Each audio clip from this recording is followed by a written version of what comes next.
In France, the grape harvest began at the end of August. Claude Violade lives in the Languedoc-Roussillon region near to Narbonne and is a spokesperson for a new type of drink, light wine. Made from the same grape varieties used in traditional wine, but with a lower alcohol content and less sugar. Low alcohol and low calorie wines are made in the same way as traditional wine. The grapes are harvested at optimal maturity and follow the same winemaking process. The dealcoholization occurs just before bottling using a mobile filtration system. The wine comes from the vat and flows continuously through the unit and back into the vat. Each time the wine goes through the filtration system, the alcohol is reduced by 2/10. So we end up with a proper Chardonnay, a real Merlot, but with 30% less calories and alcohol. In June 2011, the International Organization of Vine and Wine officially recognized dealcoholization as an enological practice, something Claude Violade has been campaigning for since June 2009, before launching France's first range of light wine on the market. She produces 700,000 bottles per year. 10% currently supply French demand, the rest are shipped abroad. We export bottles to Nordic alcohol monopoly countries, so Sweden and Norway, and also to Asia and America.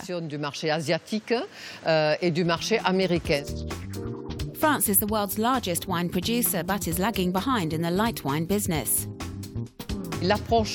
France has a very conventional approach to wine, focusing on the name of the estate or chateau, the region, the aging in oak barrels.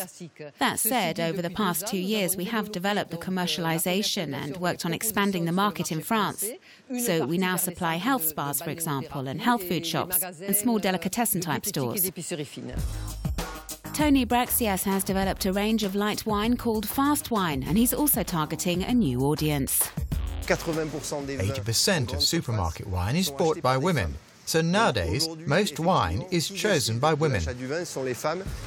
This rosé is made from Syrah and Grenache grapes. Its alcohol level is 9%, so it has only been slightly dealcoholized, and it still tastes good. And then we have the calories aspect. Sorry, but it's true, it is less fattening. So a whole bottle of this 9% wine has the same calorie content as half a bottle of 12% wine. It's very good. We want to show end consumers that they don't have to completely change their drinking habits and that these are not industrial chemical concoctions. We are satisfying a market demand and proposing something that suits both our male and female customers, as women are often concerned about staying in shape. It's appealing to both men and women. Not only is the Languedoc-Roussillon region France's largest wine-producing region, but it's also rich in terms of experimentation and innovation. We head to Grisons, near to Narbonne, where Jean-Louis Escudier has been running the Pêche Rouge research unit of the French National Institute for Agricultural Research for the past 5 years. His team is tasked with reducing the alcohol and sugar levels contained in wine.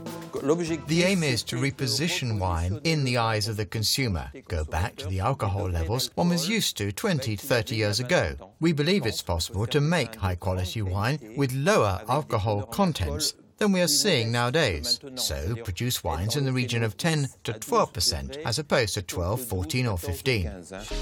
Over the past 20 years, the alcohol content of wines produced in France has increased by 2%, a worldwide trend explained by global warming. Jean-Louis Escudier uses a distillation process for dealcoholization.